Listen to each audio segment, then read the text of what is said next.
Welcome to the Forward Moves podcast, a place where we talk about all things operations and marketing for your fitness business. And where we bring on industry-leading guests to help you get the inside scoop. I'm your host, Ash. And I'm your co-host, Kira. And let's get into the episode of today.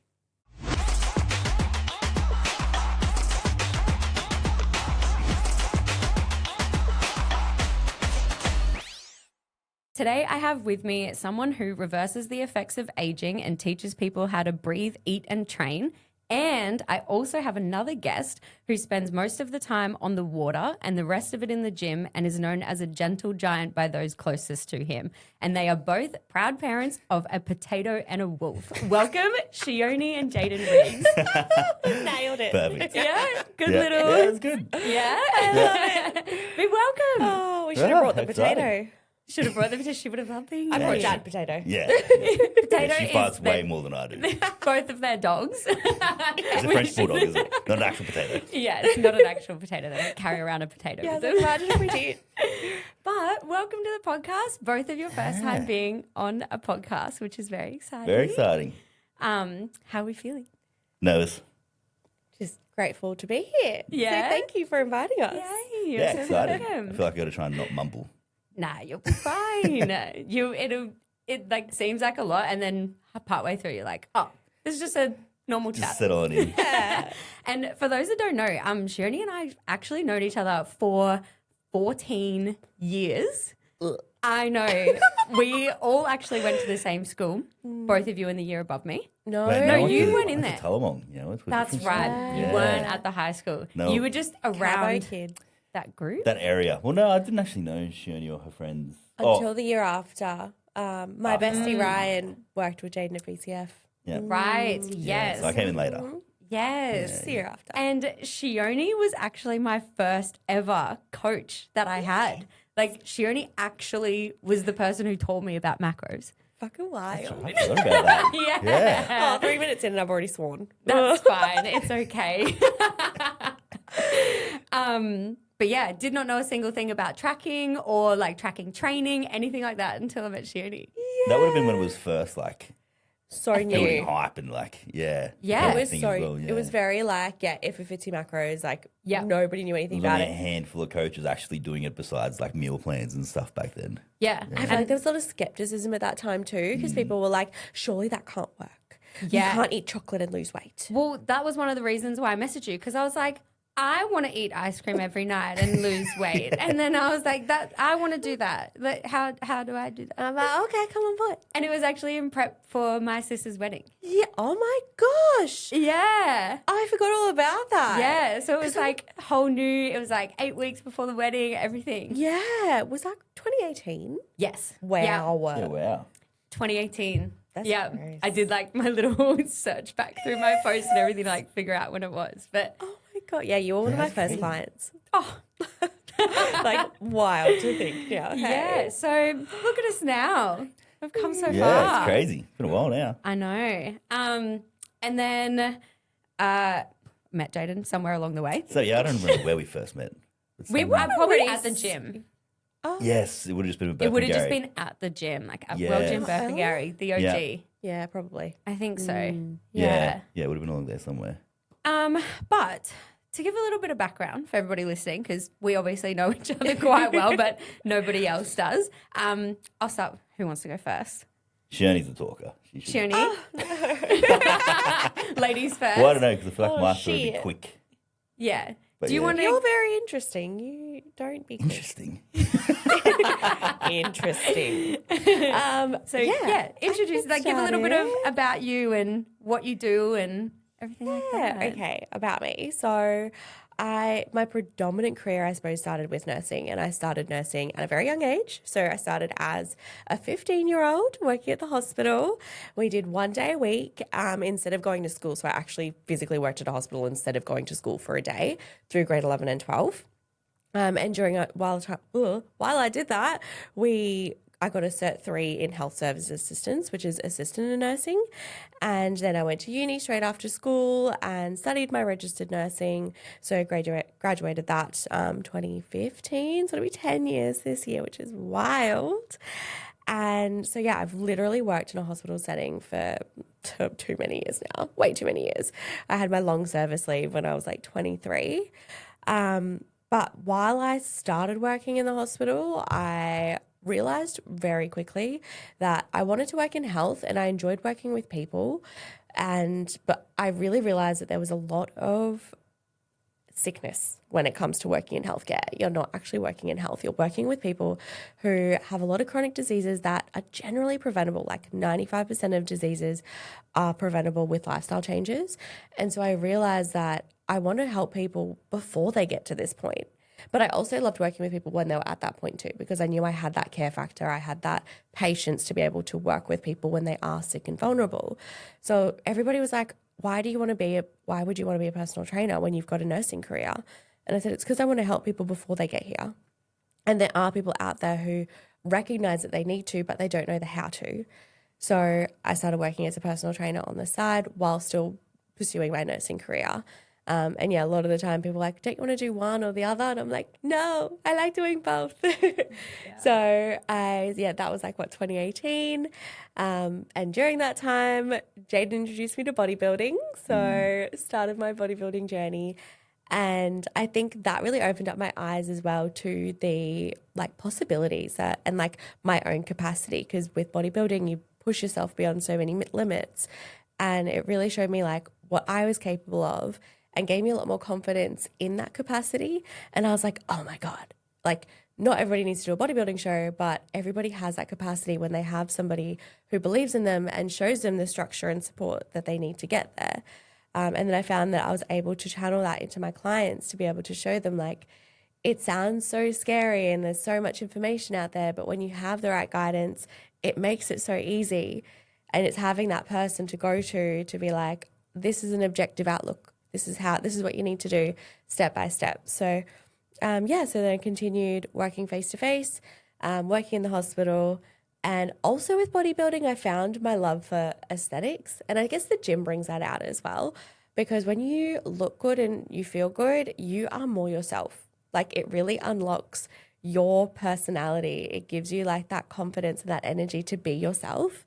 So that brought me into cosmetic injectables. Yeah. And I just found like, it's like putting on a hot outfit. You like when you feel good in a good outfit, you have so much more confidence. And it's the same with your face. Like you literally wear your face every single day. So why not feel good in your face? And so I was able to start my cosmetic injectables journey and work as a cosmetic nurse. And now I have my own business with that, which then gives me more flexibility because it is my own business. I'm not working 9 to 5 for someone else. I can actually be flexible in my routine and my week, that I can also have the coaching side of things. So they actually just tie in so well. And do I start talking about breathwork as well? Like, how much time have we got here? Honestly, Sheoni is the definition of jack of all trades. Like, I feel like you have done like so many things, which is so impressive. Like, I think it actually takes like quite a lot of guts to like chop and change and do different things in your life as well and try different things out, because I feel like some people are so scared to leave what they're doing, try something else, chop and change, and they're like, no, I have to keep doing this because I'm X amount of years old, but if I start something else then I'll be this years old. And it's like, it literally doesn't matter. Like you can just do anything. Like some people are shocked by how many jobs I've held. And do you find as well that like it's given you so much more life experience and knowledge than if you just one kept and doing not what the you're other? doing? Whenever she finds it interesting, it's like it's not just like a little interest; it's a full deep dive. Yeah. Like if they're saying that like that little flick is switched enough, she's all in. 0 to 100 real quick. Yeah, she's all in. I love it, which is so great as well though. And another question is like, how do you schedule your life? Like, I honestly don't know how you do it. Is Google Calendar just your number one used app? Google Calendar, everything, and notes. Like I will literally, if it's not something worth putting in the calendar, I'll literally just note it down. Like write a note, it's done. How many notes do you have in your phone? Too many. No, actually, it's not that bad because I have one that says like to do, but I just put everything in there. Like it's just like brain dump everything. Check it off as I go. There's literally one that's like Jayden's birthday presents. Like, so, like what? You're like, oh, I'm open that note. No, it was my birthday the other day. So Oh, yeah, true. And there were so many little things I wanted to buy, but I was like, I don't want, like when it came to me, I didn't want to forget it. So I was like, I just want to write it down. Absolutely, I do the same thing. Going back to your nursing part though, I feel like it is such a big issue that the medical industry it's reactive and not proactive. You would even hate this. So like recently when I started with the coach I'm currently working with, he was like, oh, if you can like get some blood work done and we can just see where like all levels are and blah, blah, blah. Had just like a phone consult with a doctor and she was like, no. Yeah, it's crazy. You don't need one. And I was like, but I just want to like check where everything is and blah, blah, blah. And I had like a hormonal IUD put in and she was like, but that's keeping all of your hormones consistent. And I was like, but I didn't have it before, so I'd like to check what it's doing. It's such a flaw in the system. And she blatantly was like, if you want to get it done, you'll have to go privately. And she was like, unless you have an issue. I was like, the thing that gets me about that as well is that it's a lot more expensive on the healthcare system if you then go once you have an issue. Yes. Whereas if you're proactive and you're catching it beforehand and you can implement things that are a lot easier, you then stay out of the healthcare system. Yeah. So you're not having hospital admissions. You're not needing an iron infusion. Like, let me go get my iron checked right now. Yeah. And I've had low iron before. Yeah. So I was like, oh, well, I've had low iron, so I'd like to get that checked. She was like, oh, well, we can check your iron. Yeah, that's the thing. You need to give them like very specific reasons for them to check those things. And actually, with Medicare, you're entitled to 2 full blood tests every single year. Yeah, like they actually can't say no, but most doctors don't even know that. She was so rude. And the fact that she was a female doctor too, I was like, shouldn't you care about women's health and hormones and everything? That I was livid. Like I was so angry about it. Yeah. But I find also, do you think that them not doing is like, yes, it keeps you out of the medical system, but keeping you out of the medical system doesn't make money for Big Pharma. That's the whole thing. Yeah, it's a full deep dive. Yeah. They don't make money off you if you're healthy. Literally though. It's so I can see why you got that thought of, oh, working in healthcare is not working in health. No, exactly. Yeah. So I can see why that changed. Yeah. I don't know if you remember, I had a whole chapter of my life where I worked as a personal trainer for a bariatric surgeon as well. Yeah. And there was so many people where I'm like, why have we not actually tried any interventions before they've gotten to the surgery part? Yeah. But then, it's all private. So they're all paying for it. It's like, oh. Yeah. Whereas there's so many lifestyle changes that are free. Like you will save money if you implement these things. And then make the changes you make sustainable after the fact as well. Like some of the horror stories from after when they had the surgery done, but obviously there's been no education or lifestyle changes pre. So as soon as the surgery is done, it's the exact same after, but it just makes it harder for them to maintain. The fail rate is actually really high. I can't remember the exact statistic, but it's like 40% fail rate or something. And it's because, exactly like Jayden said, there was no interventions on how to manage your lifestyle post-surgery. Yeah, it's like, here's your surgery, off you go. Yeah, but then they'll pay more. Yeah, exactly, fixed. And then 3 months later, come back into hospital and let's restart the process. Yeah, it's so crazy. Not it. Well, Jayden, let's get a little bit of background about you. Where to start? Yeah, so in high school, I was a standard, very skinny teenage boy. I left high school just on 60 kilos sort of thing. So I was always a very skinny teenager. But then leaving high school, got into the gym sort of the same as any kid, wanted to go to schoolies, wanted to look good, going out and partying. I was probably a bit of a young delinquent sort of thing. So would party most. Tell the full story. Which one? About the school and. Oh, yeah, so I had a police curfew and stuff like that before I left. Yeah, before I left high school. Full delinquent. Yeah, I got myself in a bit of trouble, had a police curfew, had to do community service. But it led him to the gym. Yeah, which during that time was actually my schoolies time. Mm-hmm. So I couldn't go to schoolies for that year because I couldn't leave Queensland. I had to be at home from 6 p.m. till 5 a.m. or something like that. So I was sort of trapped at home. The only thing I could do was go to gym, which I'd already started to do for schoolies.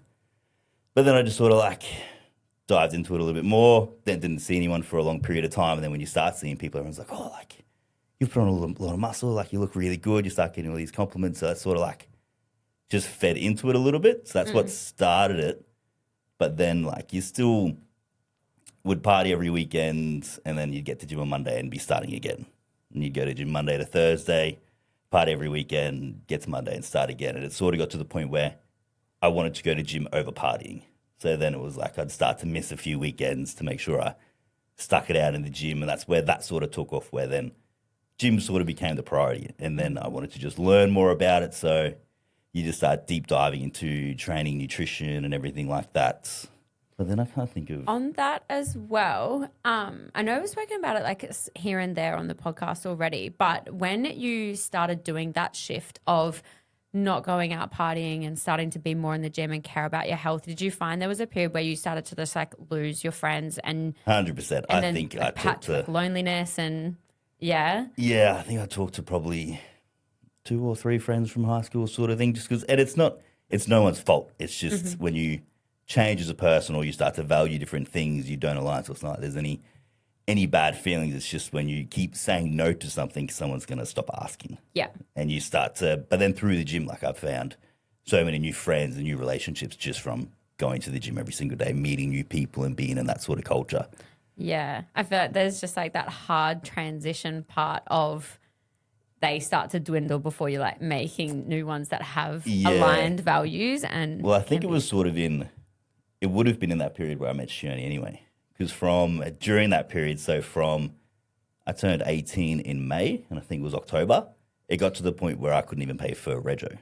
So I had to ask Mum to borrow money to pay for rego. And she was like, rego's like $400. I lived at home, I earned probably $800 or $900 a week sort of thing. I had savings. And she's like, what? Like, what's happened? And I was like, I don't have money. Like, I need to borrow some. So she cracked it, made me go through all my bank accounts and counted up every dollar I'd spent on going out. And in the space of a couple of months, I'd spent well over 10 grand sort of thing. Oh, wow. Yeah, just from going out. Those are some big nights. Yeah, it was expensive. I was like, and that's when we had cheap drinks. It was like $3 basics. Oh, yeah, when you could go to like happy hour and it was like 2 for 10 or 2 for 5 or whatever it $3 was. basics and stuff. Oh, my God. Yeah, and I was just churning through money. So then she cracked it and was like, no, you're paying board and you have to give me X amount of money every week so I can save it for you, and real mature sort of stuff. Yeah, okay. And then from that, I sort of did learn a little bit. All right, that's when I was like, I really enjoy the gym. Let's focus on this a little bit. So me and a mate were like, let's do 12 weeks no drinking. We'll do 12 weeks no drinking, just dive into the gym and just stay focused with that. And it was actually in that period where I met Sheoni. He catfished me. Yeah, I catfished her. He was like, I don't go out, I don't drink, I just work and I'm healthy. We were 18. Wow. We were literally 18, and I was like, who is this guy who just cares about the gym? This is amazing.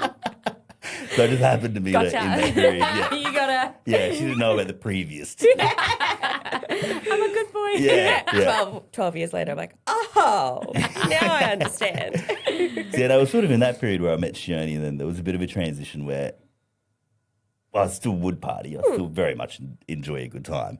But it was the fading one thing out and moving more into the next. Like that's when, and Sheoni's she is such a deep diver on things. Like I had a huge interest in bodybuilding. I loved health and fitness, but I'd always sort of like hold myself back a little bit. I'd still go to gym every day. I still loved it. And it was always in the back of my head, but I was one of those people like, no, I have to be bigger before I get a coach. No, I have to do this before I do that. Yeah. Where Sheoni I introduced her to bodybuilding straight away. She's like, well, I'm going to get a coach. I want to compete. I'm going to do this. And then I was like, shit, I've been thinking about doing this stuff for years, but I've never done it. So she just dived straight. So I sort of like followed suit after that. Then I got a coach and I started to do those sorts of things as well. So that's when like I got a coach. I started to get more into bodybuilding. That led to competing. Yeah, Jayden actually started his PT certs like 5 years before I did. But I finished mine in like 3 months and Jayden took like 10 years. I'm not even exaggerating. I think it was. That honestly sounds like me at the moment. I'm actually doing my Cert 4 because I did my Cert 3 in like year 11 and 12. And then I was like, oh yeah, I'll do my Cert 4. I've paid for like 3 extensions. I'm a shocker. I'm an absolute shocker. I'm actually so bad at studying. It's the online studying. You are always studying. Yeah. Like it's hard. It's so hard for me. I'm fine in a room with a teacher where you can like talk and converse, and because I was never that good in school either, so I'll get stuck on something and I'll need to talk my way through it. And if I don't have a teacher to do that, like I'll get stuck on it and I'll just stay stuck. Yeah. I'll just be like, well, I don't know. ChatGPT helps a lot these Yeah, days. it's different now. Yeah. So, yeah, it did. ChatGPT is my teacher. Yeah. But then the second time another way. I learned from that. The second time I did the course, I made sure it was in person. So I had a teacher there and could actually work my way through it, not just get stuck and walk away from it. And I don't know why it's so embarrassing to be like, I suck at studying? Like, I'm for some- terrible. you feel like Terrible. dumb, but Yeah. it's so common at the same time. And it's because, like, obviously my interest was in bodybuilding and I wanted to help people. I wanted to become a personal trainer, but the PT course is terrible. I remember I failed one assignment because it was a program for a strength program is what it was. So, and in the guidelines was all reps should be between 4 to 6 reps because it's a strength program. So I was creating this program and they give you the exercises they want in there. And one was like ab crunches. So I constructed this program with all their exercise and at the end I put in ab crunches, 3 sets of like 15 to 20. And they failed it because they're like, no, it's a strength program. So the ab crunches have to be between the rep ranges. So I changed them and no, ab crunches 6 to 8 reps. And they passed it. What? Yeah. How stupid. I was like, cool, I'm going to do ab crunches with 100 kilos. Like, Yeah. I was like, how do you progressively overload 6 to 8 body weight ab crunch? ab Like, crunch. what? Imagine how hard that would be to fail on 8. Like, yeah. Yes, that It's was wild. And then I built up like a lot of resentment. So I was just kind of like, oh, this is stupid. So Yeah. I started to just pull away from it. Honestly, like some of the questions I've answered, and I'll like, it'll be like a multi-choice, and I'll tick Yeah. it, and they'll be like wrong, and I'm like, I don't agree with Yeah. this answer. So unfortunately for anyone out there doing their Cert 3 and 4, a lot of it is you just have to Just have to get through You it, just have and to get then through it. do a bit of your own. and that's it. You'll study the things that you have interest in. Like my interest was in bodybuilding, so I had my own bodybuilding coach. Like I've had one of the best coaches in Australia, and that's where I sort of went down that path, sort of thing. And then Yeah. you start to learn about the things that interest you.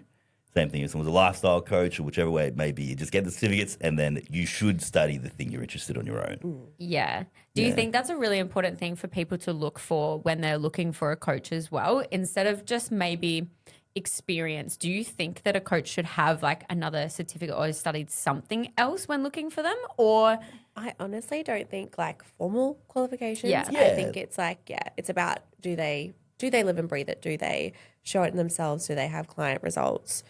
And do they actually understand it? Like it's not just. And there should be an evidence of knowledge as well. Like obviously it's hard when you first get started, but there should be some evidence towards the knowledge. Like if you're preaching something, there should be evidence that you know what you're preaching about. yeah.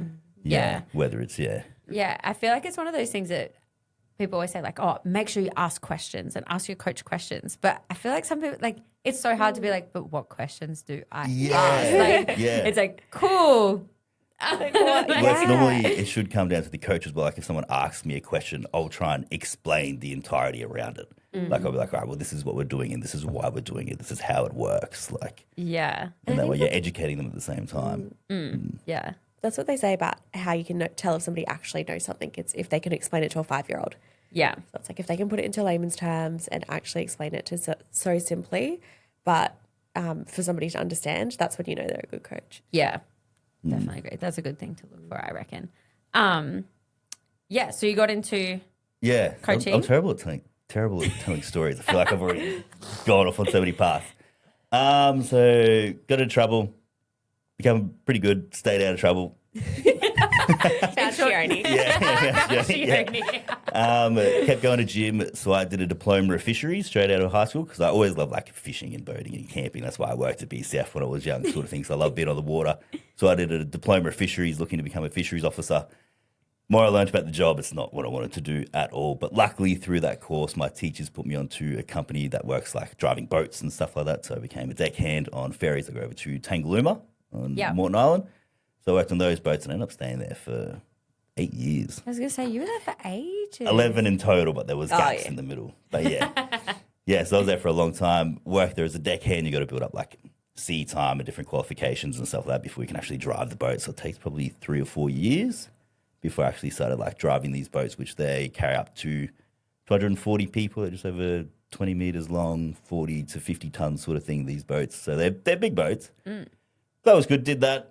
And then it was right as COVID hit. I was getting to the point where I was getting sick of it. So I was getting to the point where like I'd done it for a long time. I was quite good at it as well. So I was very comfortable, stable, same thing every day, which worked well for the bodybuilding because I had such like, my day was such routine and structure. Like I could do it with my eyes closed. It was super easy. Which is like ideal for a bodybuilder who is like so structured. Like, perfect. But then instead of like staying comfy where you could have like easily done it, did you start to just be like, no, I'm bored? I was bored. I was so bored. And I wanted that something different. It was right around the COVID time. So that's when I completed my Cert 3 and 4 the second time. I actually finished it and decided I wanted to start getting into PT. But that was when COVID hit. So it was pretty much perfect timing where I stopped working on the boats. I couldn't work in a gym because that was gone. So I ended up roofing for my older brother because that was pretty much the only thing we could do at the time. I didn't want to sit around and do nothing. And then as COVID finished, that's when I started working in a gym. So I was doing face-to-face training at a world gym, plus doing a little bit with the boats and just doing bits and pieces. I don't even know what happened after that. Sorry, I'm getting lost. What happened? Yeah, so then... And you moved? So then I pretty much started working like as a PT plus online coach full-time. So that's what sort of made the transition from like helping people in the gym, which sort of was coming naturally anyway, to doing it full-time. So that's when we sort of transitioned to full-time face-to-face training plus online coaching and sort of just stuck at that through then. I think like coming naturally as well. It's like people would literally just always come up to the gym and talk to Jayden, like just asking questions because he obviously knew what he was doing and he is so friendly and knowledgeable that people could just sense that. Yeah. And I'd be like, why do your gym sessions take so long? And he's like, and like you'd go to the gym with him and you're like, he's talking to someone else. Now he's talking to someone else. But he always just like wanted to genuinely help these people. And I'm like, you could be charging for this. Yeah, well, that's before I was generally doing it before I actually started doing it as a job because that's it. We lived in the same area for so long. So most people have seen me go from a 60-kilo skinny teenager to just slowly, continuously growing over time sort of thing. So people would start to come up and ask questions and I'd answer the questions and they'd want a program or want a meal plan. And so I did it for free for ages anyway, just helping people out. And that's when, Sheena was like, look, you should start to make this an actual business. Be charging people for a service you're providing. That I was already sort of doing, which even when I started doing it, I did so much stuff for free anyway. I know this is like a business podcast, but I'm terrible at business. No, terrible. That's so fine. Good at helping people, but terrible at business. Yeah. And did you find it was actually quite hard from doing so much for free and then the next time someone asks, you're like, no, you have to pay? Well, you're like, It's a sticky point, to skip way down the track of after doing it for a few years, like I got to the point where I didn't want to do it anymore because I'd created such a terrible business where I was doing so much and just the comeback from it was terrible.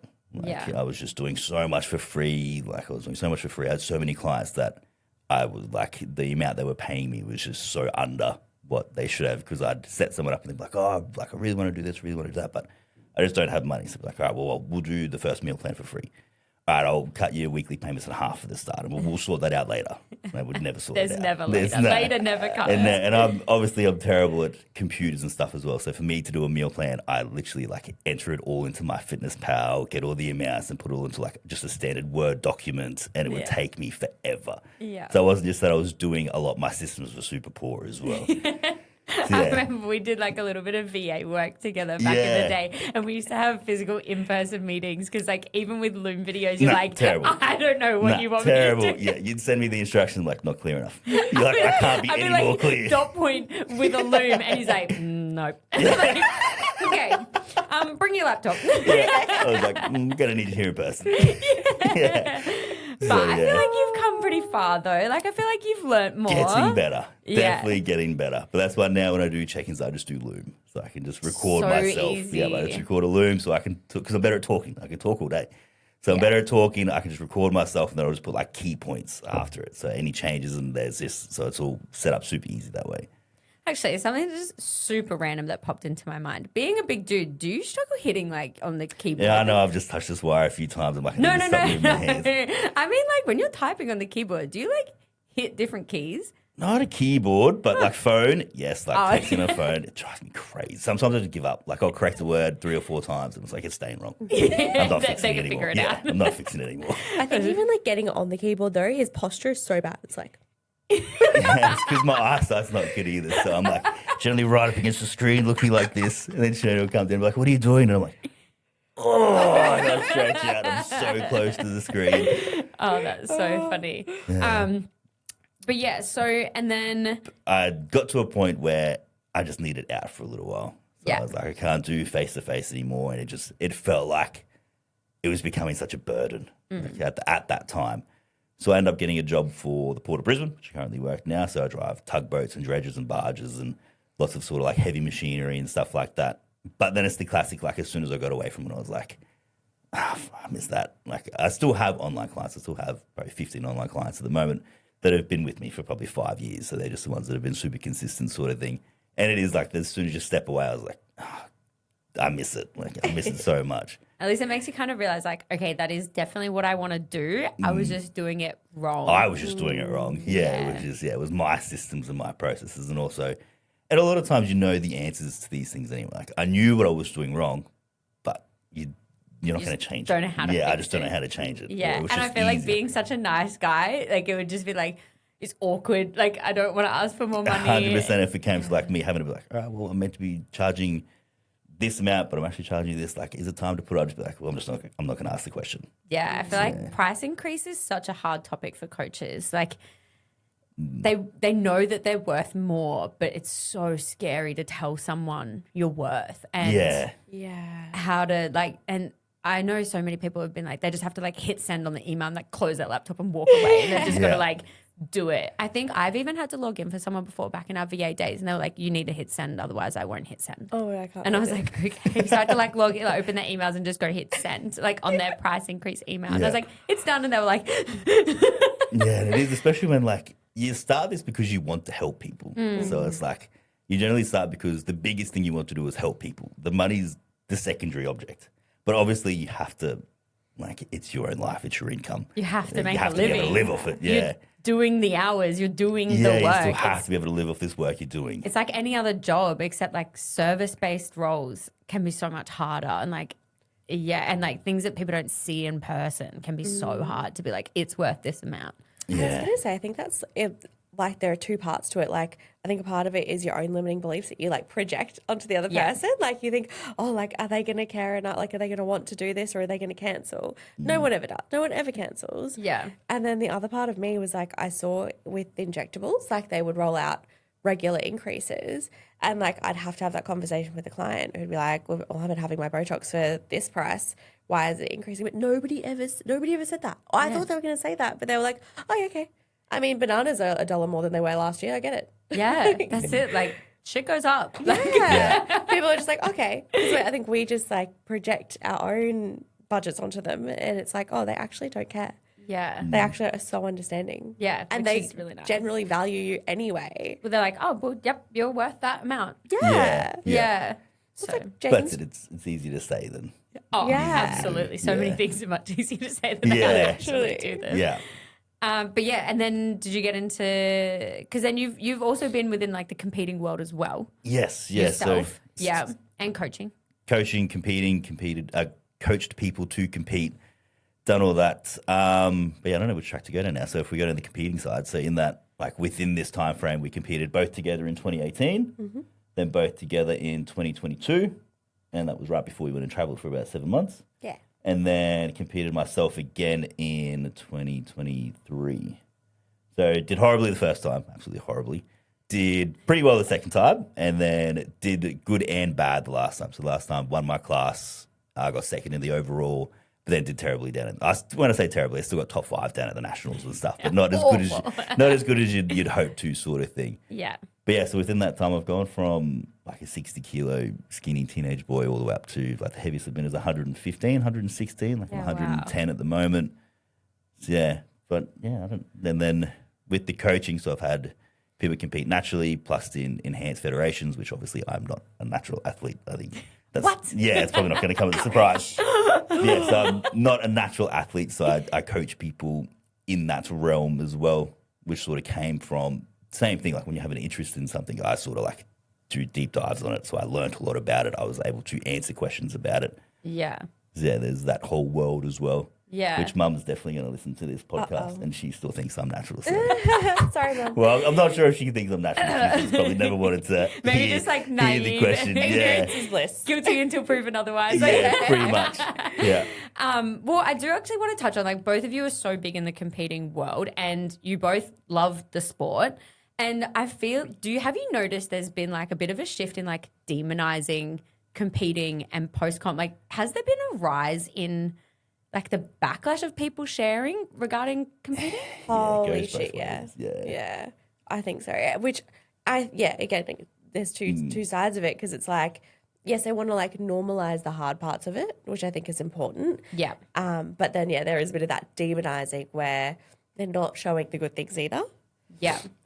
Well, competing such a, like I still, even though I was 60 kilos and I didn't look anything like a bodybuilder, I still wanted to be a bodybuilder. I still knew in the back of my head, like when I'm big enough, I'm going to compete. Like when I can get there, I wanted to do that. Like it was from the very get-go. It was always something that was just for some reason ingrained into me, which I think it kind of has to be. If you get into competing for just the want to get the photos or get on stage, there are so many negatives. There's probably more negatives that outweigh the positives. And if you don't have a love for it, if you don't have a passion for it, if you're not prepared for it, the negatives can take over. And if you're not willing to be like, but there's still these good parts there, you'll just focus on the negatives and you won't be able to get through the negatives to focus on the positives sort of thing. And it is hard. Like if you go before the comp, every day you're looking at yourself in the mirror and you're just putting your value on your appearance. Am I lean enough? Am I going to look good on stage? Is my posing good enough? Am I big enough? It's just a constant, like, am I enough? To then you get the good thing of the stage and then post that, it's the exact same thing. Oh, now I'm fat. I want to hold on to this unmaintainable body. Like it's just, so there's a whole roller coaster where the whole time you're still within a process, within a structure, like you've got all these positives there, but there are a lot of negatives that if you can't pull yourself to those positives, they can take over. I think that's something that I've taken from competing back-to-back seasons is that like the one side of the mindset can be such external validation. So you're getting so many compliments, you're seeing yourself get shredded, you're seeing yourself get muscle. People are always validating you. Whereas when you can flip that into your own internal validation instead, it makes it a much better process for you pre and post comp because you're enjoying the process more because you're doing it from a place of I'm doing this because I want to get stronger. I'm doing this because I want to become more resilient. I'm doing this because I want that internal growth for myself, not for the compliments and the goal. Like everyone typing like hashtag goals. And it's like, no, like the goals is what's happening inside me rather than what's happening on the outside of me. And the show day is the fun part. Like that's the cherry on top. You get to have fun, you get to dress up. And then when you know that you can have a good post-comp phase, I think you do sometimes just have to go through the experience of being like, I now know that I need to shift my perspective from I'm not going to be getting smaller now, but that doesn't change my value. Like shift your perspective to be able to make it a good experience. Whereas I think a lot of people are going into it still having that look for external validation and that's why they're struggling post-comp. So it's like finding your own internal validation to be able to get through it and like navigate through it and not like shunning out your support system from before and after because it's very easy for it to be a selfish sport where you just get tunnel vision, you're focusing on yourself, but you need to still make that effort for your friends, your family, your loved ones because they're the ones who will carry you after as well because they'll support you and carry you through after. So I think like we've both been through like good post-comp phases and bad post-comp phases, but we'd never demonize the sport for it because it was actually us. Yeah, it's your choice or it's how you handle things. And you need to look at the whole thing as a process. So the process of bodybuilding, you're either trying to grow. So you're trying to grow, you're eating a calorie surplus, you're trying to gain muscle to get to the stage. To get to the stage, you're then in the process of leaning down. So you need to become leaner, you need to drop body fat to eventually reach the stage. Post that, you need to either get your health markers back in check, you need to get your blood work done, you need to become healthy, get back to a maintainable amount of body fat, and then you're pretty much just going back into trying to grow again. Where if you're not looking at it as an entire process, you'll get married to one of them, which for a lot of people is the stage look. Like they've done the first part, they get to the stage look, and they go, this part, I want this part forever. Yeah. And it's not maintainable. And if you're trying to fight to hold on to it, it's not healthy. It's not healthy. It's not maintainable. And that's where the mindset can really struggle. But that's it. It's not the sport. That is the sport. And if you go into the sport, that's what you're getting into. It's your mindset and perspective. It's your perspective of the whole process. I actually do want to ask, do you think there's a weird judgment between changing federations? I think it used to be more so than others. It used to be way worse. Like think 5 years ago and it was like no. You are one or you are the other and you do not cross. Like, but now I feel like everybody's like, I'm going to give that a go. Yeah. It depends what you're into. Yeah, because I think all the federations are very different. Yeah. So I feel like between FMG and IFBB is Huge probably difference. the biggest one Yeah. because people are like, oh, they've changed. I wonder why they changed. Yeah, I feel like so many people ask me. I feel like it's getting less. it is getting way less. It's still definitely there, Yeah.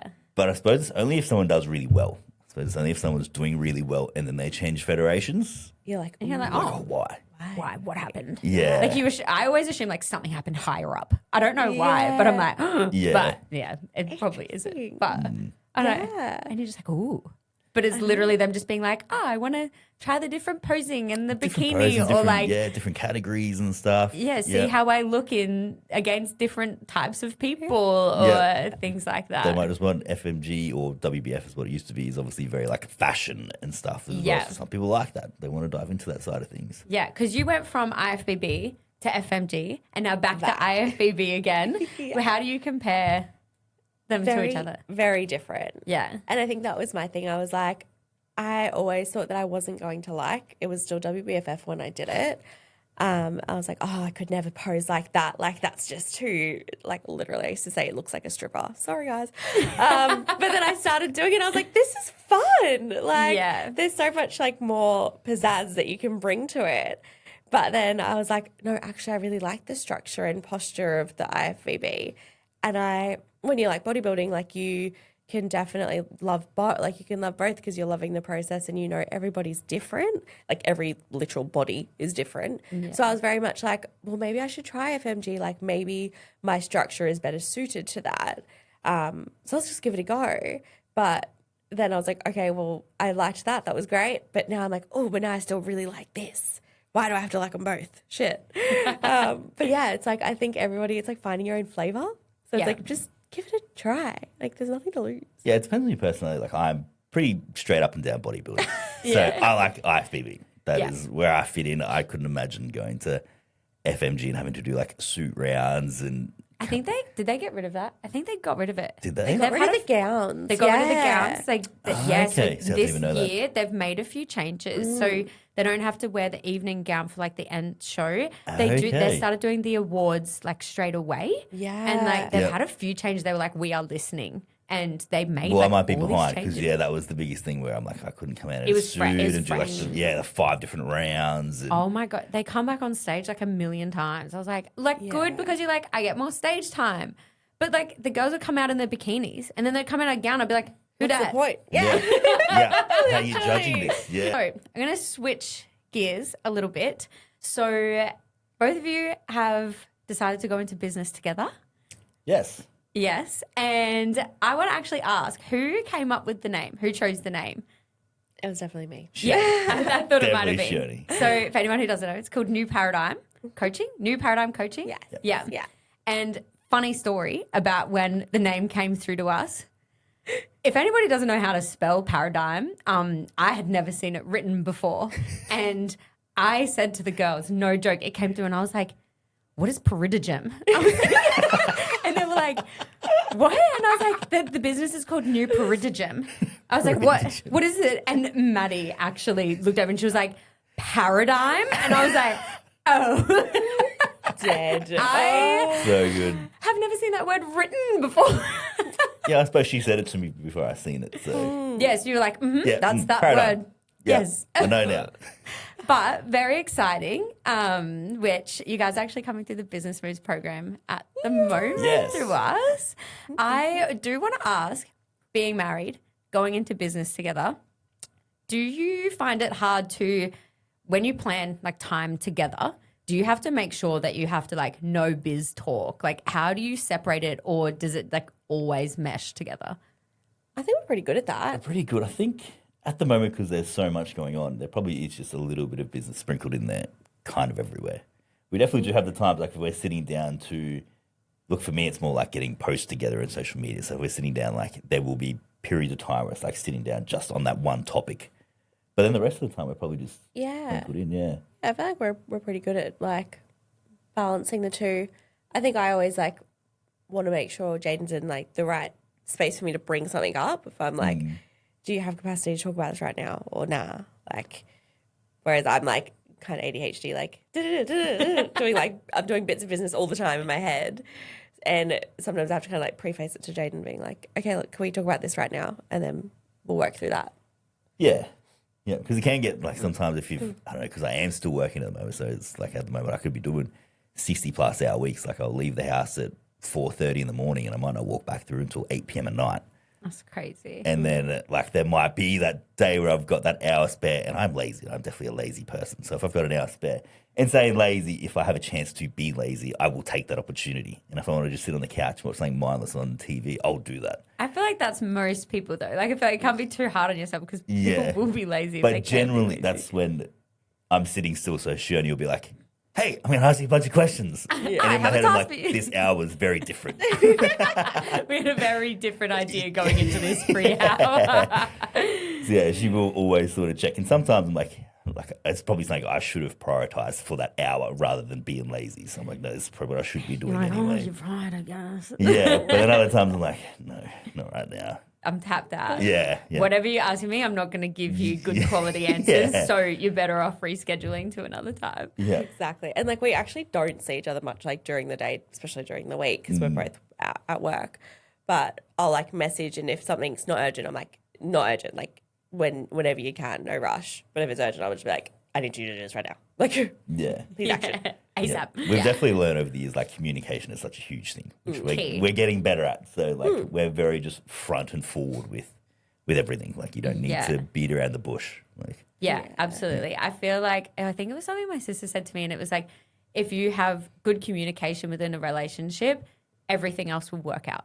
Like as long as you can be like open and communicate like your thoughts and your feelings, most of it will be 100%. okay. And it's one of those things where it's like have the hard conversations for an easier relationship. Yeah. Like, both of us are happy to bring up those topics that might be difficult to discuss, but we know it makes the future so much easier.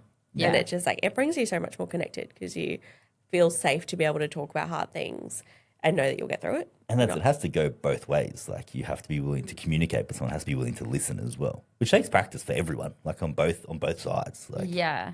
I feel like it depends on like how you've been brought up, what parenting style you had, like what you've got 100%. already like preconceived. Like if someone brings something up to you, even if it's calm, not to get your back up and be like, no, well, super defensive. oh yeah, like so hard. Which we've gone through all those periods. Like there's times, and I'm someone that'll like withdraw. So if Sheoni gets super defensive or about something, I'll then be like, next time, all right, well, I'm just not going to bring it up. Yeah. You can't do that. And then So- when we talk about it, then it just festers. Yeah. Yeah. Yeah. So what was it like making the decision to go into business together? Conversation went like this.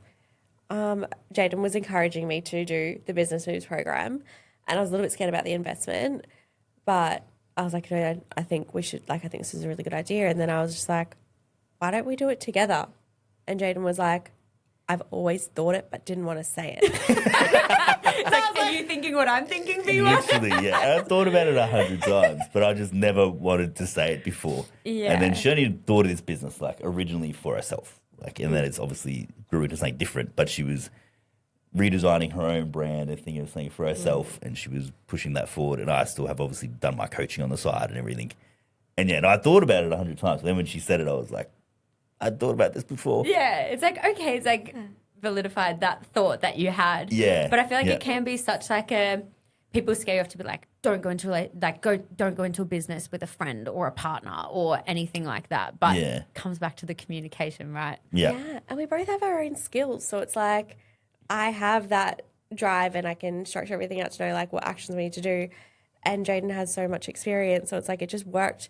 And he's also like, we've always worked well because we do have a very different demeanor, like Jayden's very grounded, very logical, whereas I can get quite like overwhelmed and emotional because I'm like, go, go, go, go. So we balance each other out so well. So it's like we can bring that into business too. Yeah. Whereas like Jayden can like, he knows how to take that step back and be like, okay, what's priority? Let's focus on that one step at a time. Yeah. I heard one of my friends said they were on a podcast actually, and they were talking about like mindset and things like that.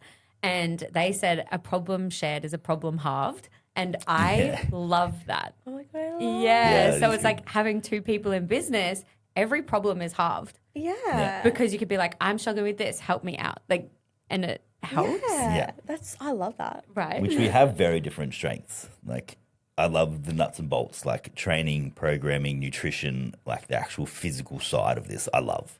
Yeah. The other side, the social media side, I am terrible at. Absolutely terrible. I think last year I posted like 11 times the entire year. That I was think even when you've been going through this program, I like your stories just to be like, yeah, you did it. I mean, like, I see you. I see you doing the I'm work. really trying. I'm like, good job, you posted. And then a part of me is like, is it Sheoni on Jayden's phone? Like, posting the stories. It's all him. Yeah, I'm trying. I'm definitely trying So to be proud of better at you. it. We've Yeah. gotten so much recognition from it already. People are like, oh my God, love that post. Like, thank you for doing that. Like, that was really good. Which, yeah, that side of things, Shoni's amazing at. Like, everything she does is so which is effort. It's not that it's easy for her. It's a huge amount of effort, but everything she does looks so professional. It's always the right information, and it's just so well done. So that is something she helps me with massively.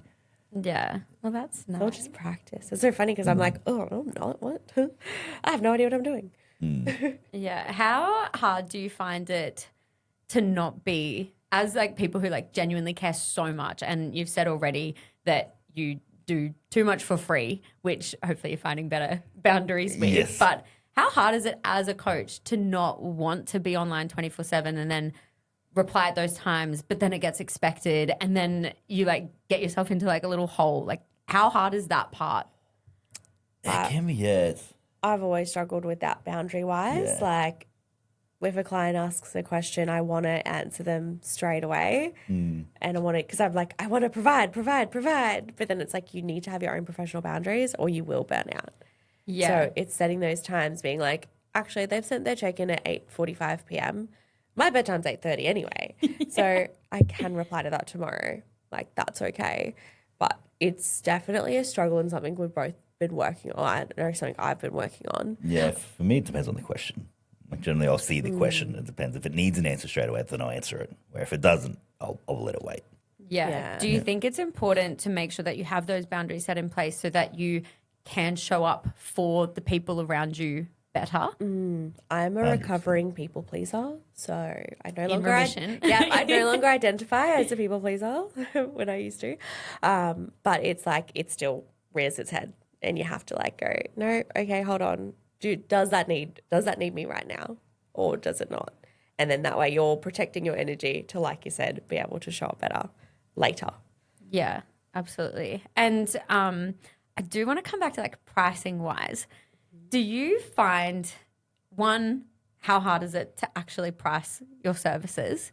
And two, do you find that like most of the people closest to you are the ones that like expect a discount or expect things for free? And do you think that's like quite hard to navigate? And do you think those people are the ones that like should want to support you without a discount? Yeah, it's so hard. It's so hard. Yeah, I don't know. I definitely, it's something that I've always struggled with because obviously you help friends out. So I've always done it for free. Always done it for free. But then, I don't know, it comes down to sometimes even if they offered to pay me, me being me, I wouldn't accept it anyway. And so I think this is really funny because, side note, Jayden's just started boxing. He's been doing it for a couple of months. And his coach is incredible. And he like told him whatever his rate was per session. And Jayden just automatically started giving him more. Like he did not Yeah, it was ask far for it. too cheap. Like, Because he's like, you're so worth it. And I'm like, you are the same, Jayden. Yeah. You. Oh, Like I said, it's very easy to tell other people. It doesn't mean it's easy to do it yourself. yeah. But yeah, I seen the same thing in him, and he told me his which was like $70. It was $70 for 45 minutes, and he coaches pro boxers and stuff. And I was like, in my head before I inquired, I'm like, oh, it's going to be $100, $110 an hour or something. And when he told me, I'm like, $70, nothing's $70 anymore. So I went to a few sessions, and then I just started. Look, I'm only transferring him $80, so I transfer him $10 more than what he's asked. Yeah. But the first few times, he's like, you've paid me the wrong amount. I'm like, no, this is the minimum of what you should be charging. Like, this is still too cheap. Like, I'm still happy with this price. Yeah. But It's yeah. like, this is your reminder you need to up your prices. Yeah. You're like, I have done you a service and I've given me a price increase for you. Yeah, literally. Yeah. I'm like, look, and that's like, because it's the exact same thing that I know myself. I'm like, if I'm willing to do it, everyone else will be as well. So increase your prices. Yeah. I think that's what helped with being on the Forward Moves program as well, though. It was being like, having that encouragement to be like, no, guys, you have like so much experience and value and skill. You can price point here. It's like having a bit of validation because otherwise you're like, can I, can't I? I don't know. Yeah. And I think I lost my train of thought that I was going to say. I feel like, so when you first get started, it's hard and you're like, oh no, like I can't charge that price. But like you've got to pay your dues and go through it and learn all the knowledge. Definitely a time thing. But then you've learned all the knowledge and it's still so, you're like, okay, but I am worth that. But like, how do I tell someone I'm worth that? Yeah. It's such a hard thing. I know pricing for me has always been a struggle point. Yeah. I think it's a hard point for a lot of people. But yeah. Yeah. I've had a few like inquiry calls now, and when it comes to the pricing, like I feel like I've gotten better at just being like, this is the price. Like just don't try to justify it. Don't need to oversell. Like it's just, I know there is this value and that this service is worth it. And when you do that and you do it confidently, people are just like, yeah, cool. Yeah. And if they don't see the value in that service, then they're not the client for you. Exactly. 100%. They're not your ideal client. Yeah, they're probably the ones that aren't going to do the work. They're probably not going to complete their check-ins. Yeah. And Exactly. If they're not willing to put in that investment, they're not going to be following through. yeah, anyway. I feel like it easily goes both ways for sure. I do want to touch on your breathwork side of things. So you're a breathwork facilitator. Can you just explain like kind of what that is? Because I mentioned it before we started recording that like I've never done a breathwork session ever, and you were like, okay, noted. You'll be receiving a calendar invite. But yeah, like what does it actually achieve and who is it for? Because I feel like it's like quite newly known. Absolutely, which I think is so interesting that it is getting so much traction now, whereas it's literally an ancient practice. Like it's something that has been around from the dawn of time that people in medicine have used for healing, for self-regulation, and we've become so disconnected from it. And the way that I like to explain it is that we all breathe, but we could all breathe better, because what we've come to find is that we're constantly in chronic stress. So you wake up in the morning, you've got all these notifications, you're running late, you hit traffic, you're drinking caffeine. So your nervous system is cooked because it's getting stress on stress on stress on stress. Whereas what we should be having for our nervous system is, yes, we get the spike in cortisol. So we do get that stress stimulus, but we should regulate to come back down to a homeostasis. Then you get that spike and you come back down, and that's how the day should flow. So think back to caveman times, you get chased by a lion, but then you beat the lion and you're all good, or you die. It's fine. You die, it's fine. It's like you have the stress, but then you come back to normal, and you don't have that on top of each other so that you're never coming down from that stress state. So breathwork is your way of bringing yourself back into that rest and digest system. When you're in your rest and digest system, that's when you have muscle growth. That's when your body feels safe to have fat loss. That's when you can actually make connections because you're more conscious, you're more present. And that's why we're finding that disconnect. And that's why we have such a rise in mental health conditions and anxiety and depression, because we're disconnected from that. We're not connecting to other people or our work or our purpose. So when I started doing breathwork, honestly, the first session that I did, I was like, I can't do this. This is so boring. I was literally just laying there going, la, la, la, la. There's so many things I could be doing right now. And my brain just like, that's what we're so used to. Like everybody's so used to that. And I constantly kept hearing people talk about like the benefits of breathwork. And I was like, nah, I'm too busy for that. Too woo-woo, too busy. I don't want to lay down. I could be getting so much more done. Literally listing my to-do list while I'm like breathing. And so it wasn't until I tried my second breathwork session, and I was in like not a good headspace. So I kind of was like, all right, let's give it an actual go. And I gave it a go, and it was the first time my mind quietened. And whilst I felt I was good at regulating myself emotionally, it brought up a lot of emotion that I felt like I could actually process. So when I came out, I was like, I literally feel 3 kilos lighter. Like my heart and my head feel lighter. And I was like, oh, shit, okay, maybe there's something to this. Maybe this ancient old practice is actually got some means to it. And as Jayden said, I went to 0 to 100 real quick and just dived straight in. So I very much wanted to, because that was like there's so many different ways of doing it. Like you can have those intensive classes, you can have little practice each day, you can do like a morning routine. But a lot of the time it's literally just slowing your breath. So even when I went to uni and studied nursing, they told us our normal rate of breaths per minute is 16 to 20. But actually our normal rate should be like 8 to 10. Oh, wow. We are all over breathing and we're shallow breathing. So we're not deep breathing. And that's why we are like so stressed, so heightened. And it's being able to show people when they incorporate small practices, it doesn't have to be groundbreaking, doesn't have to take over your life, just little practices that you can incorporate into your day. You can actually be so much more grounded, so much more present. It clears that brain fog. Your appetite will actually be a lot more regulated because your hunger and satiety hormones can be more regulated. Also, your normal hormones can be more regulated. How many people are like, I have a thyroid issue, I have hormone problems? And it's like, it's because you are living in a constant state of stress.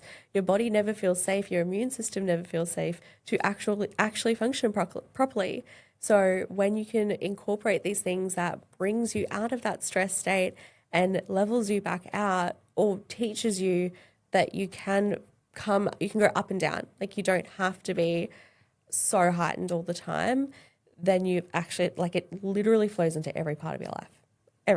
That was a mad tangent. It's all about that. It's amazing. What did you just open? No, it was really good because, like, I am not someone who's, like, dived into it and read all about it. So I feel like that was really interesting. And do you actually find, like, people are not, like, demonizing cortisol, but, like, cortisol is still an important thing to have. But then there's, like, these TikTok videos going around being like, you need low cortisol and everything. And you're like, Cortisol's the devil.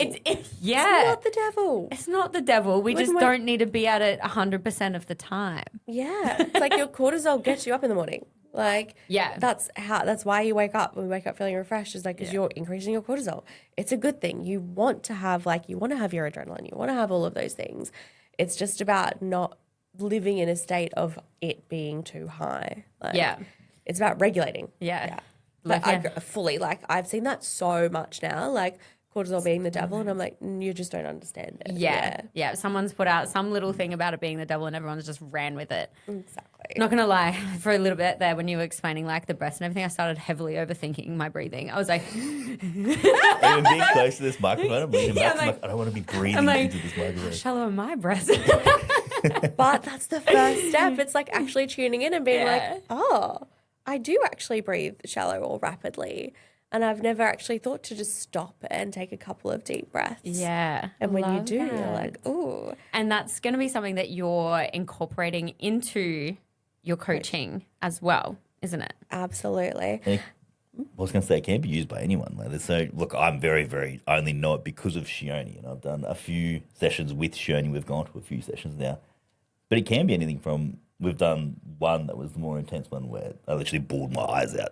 Like as soon as it got into it, I bawled my eyes out for ages. And there was obviously one more intense one. Then we've done other ones where like it is so calming and so natural. And you can use it like you finish the gym. And when I like finish the gym, I get in my car, I drive home with no music on. I make sure I like slow my breathing down and you get yourself out of that like fight or flight state and just like calm your body back down again. And that's going to promote your recovery. And if you're recovering better, your muscles are healing, you're going to get bigger. Yep. Like, it's literally for everyone. Yeah. Even athletes, like all athletes go through some sort of breathwork practices. Even, like literally anybody can use it. It doesn't have to be anything crazy. Yeah. And we definitely like tie that into our coaching, especially when people do struggle with like binge eating and that kind of thing. It's like bringing in that pause, bringing in the breath, checking in with yourself. It's a big game changer. Amazing. Well, I can't wait for you guys to get to the end of the program with us. And we're already you guys are already sharing everything about it. But we have to wrap up the episode now. So thank you. Crazy. That went so quick. I know, it flies. But thank you so much for both of you coming on today. And I want you to be able to share where can people find you, all that stuff. So let people know. Plug away. We are newparadigm.coaching on Instagram. And I'm Sheoni__, which is SHEONI. And Jayden is... Jayden Riggs. Just Jayden Riggs. I don't think there's an underscore in front. No, I think that's it. I think it's just Jayden Riggs. Yeah. Yeah. Perfect. I don't know how we didn't play on the Riggs for the business page, but it's fine. That's okay. We are Mr. and Mrs. Riggs, but... Yeah, Mr. and Mrs. Riggs. Well, thank you so much for today, and I hope everybody found some valuable things from it. I'm sure they did. And thank you to everybody for listening, and we will see you next time. Bye. Thank you.